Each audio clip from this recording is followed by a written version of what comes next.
अशा प्रकारे आपल्याला बाकी सर्व मोदक तयार करून घ्यायचेत। नमस्कार, मी सोनाली किचन अँड मोर या यूट्यूब चॅनेलमध्ये आपलं स्वागत। आज मी खव्याचे मोदक कसे करायचे याची रेसिपी सांगणार आहे।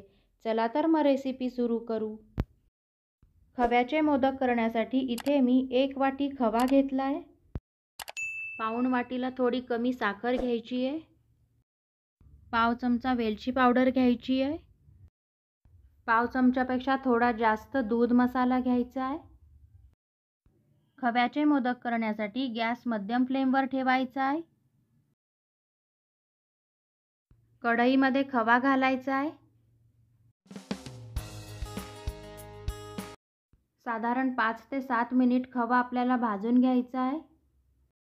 खव्याचा कच्चेपणा आपल्याला थोडासा घालवायचा आहे।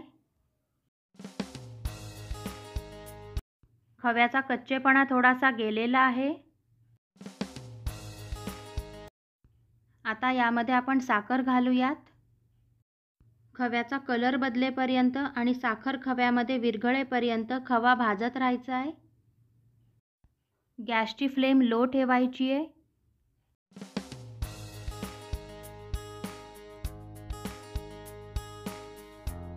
या मिश्रणाचा गोळा झाला की गॅस बंद करायचा आहे।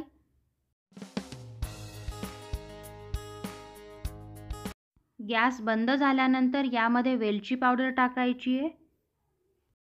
दूध मसाला घालायचा आहे।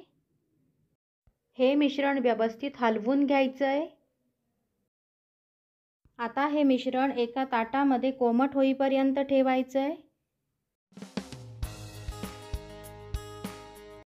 कोमट झाल्यानंतर हे मिश्रण एकदा हाताने चांगलं मळून घ्यायचं आहे। आता या मोदकाच्या साच्याला आतून दोन्ही बाजूंनी तूप लावून घ्यायचं आहे।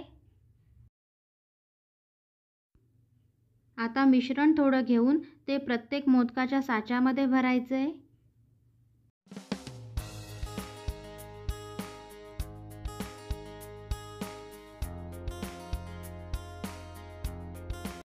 आता मोदकाचा मोल्ड बंद करून थोडासा दाबायचा आहे।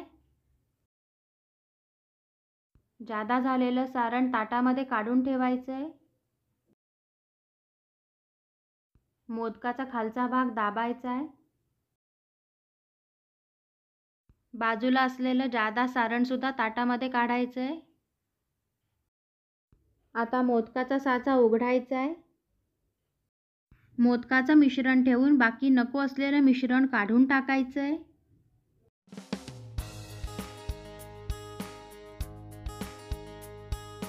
अशा प्रकारे आपला खव्याचा मोदक तयार झालेला आहे। अशा प्रकारे आपल्याला सर्व मोदक तयार करून घ्यायचेत।